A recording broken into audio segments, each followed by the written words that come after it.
Aktor dan ahli bela diri Bruce Lee meninggal dunia pada 20 Juli 1973 atau tepat 51 tahun lalu di Kowloon, Hong Kong. Kematiannya yang tergolong mendadak dan di usia muda, yakni 32 tahun, melahirkan sejumlah teori konspirasi.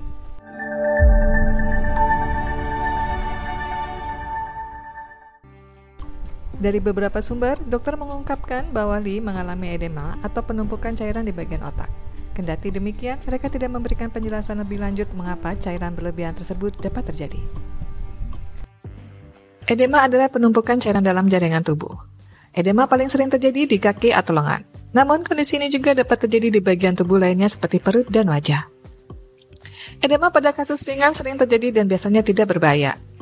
Akan tetapi, edema juga dapat menjadi tanda penyakit serius, seperti gagal jantung, serta gangguan pada hati, ginjal, atau otak. Oleh karena itu, pemeriksaan ke dokter saat terjadi edema sangat penting dilakukan untuk mencari tahu penyebab dan mendasarinya. Edema terjadi ketika cairan di pembuluh darah keluar ke jaringan di sekitarnya. Cairan tersebut kemudian menumpuk dan membuat jaringan tubuh menjadi bengkak.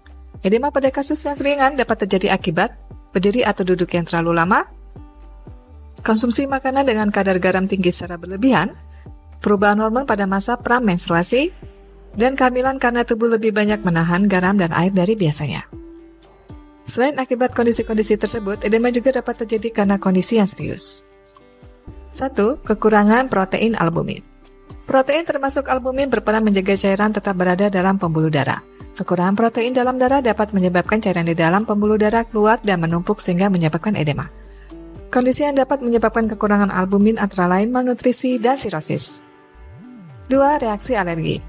Reaksi alergi misalnya akibat gigitan serangga atau bulu hewan dapat menyebabkan edema. Hal ini terjadi karena respon tubuh terhadap alergen membuat cairan di dalam pembuluh darah keluar dari area tersebut. 3. Kerusakan pembuluh darah vena pada kaki. Kondisi ini terjadi pada penyakit kronik venous insufficiency. Penyakit ini menimbulkan gangguan pada pembuluh darah vena di kaki. Akibatnya cairan di dalam aliran darah menumpuk di pembuluh darah dan keluar ke jaringan sekitarnya. 4. Gagal jantung. Saat jantung mulai gagal berfungsi, salah satu atau kedua bilik jantung akan kehilangan kemampuan memompa darah secara efektif. Akibatnya, cairan akan menumpuk secara perlahan dan menimbulkan edema di kaki, paru-paru, atau perut. 5. Penyakit ginjal. Edema dapat terjadi akibat penyakit ginjal, khususnya sindrom nefrotik dan gagal ginjal kronis. Hal tersebut terjadi karena cairan dalam tubuh tidak dapat dibuang melalui ginjal yang rusak sehingga terjadi penumpukan. Edema yang disebabkan oleh penyakit ginjal dapat terjadi di kaki atau area sekitar mata. 6. Luka bakar. Luka bakar berat juga dapat menyebabkan edema. Hal ini terjadi karena luka bakar bisa mengakibatkan kebocoran cairan ke jaringan di seluruh tubuh. 7. Infeksi. Sama halnya dengan luka bakar, infeksi berat seperti selulitis atau COVID-19 juga dapat menyebabkan kebocoran cairan ke jaringan pada bagian tubuh yang terinfeksi.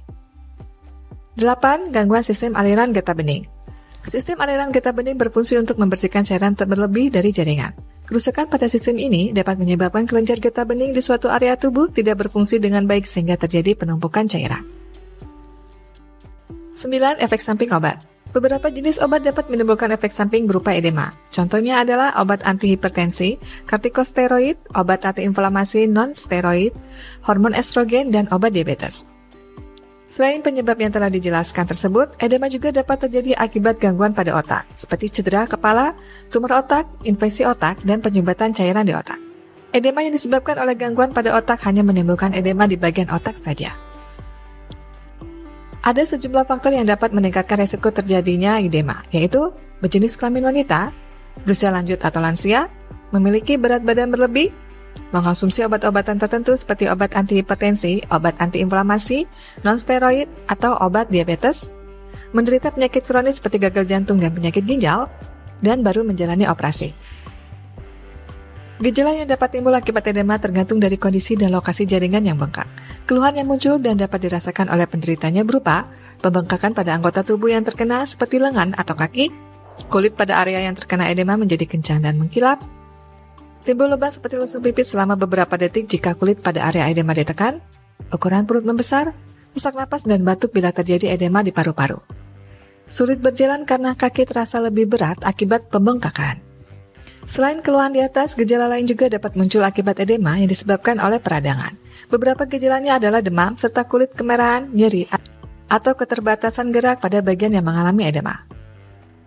lakukan pemeriksaan ke dokter jika mengalami gejala-gejala tersebut, terutama jika gejala muncul setelah melakukan kegiatan yang membuat Anda duduk atau berdiri dalam waktu lama, seperti melakukan perjalanan panjang. Selain itu, Anda perlu segera ke dokter jika mengalami gejala edema seperti sesak atau sulit bernapas, nyeri dada, dan batuk. Gejala di atas dapat menjadi tanda edema paru dan dapat berakibat fatal jika tidak segera ditangani. Anda juga disarankan untuk segera memeriksakan diri ke dokter bila perut membesar, mengalami edema kaki yang parah sehingga sulit berjalan, atau mengalami edema di seluruh tubuh.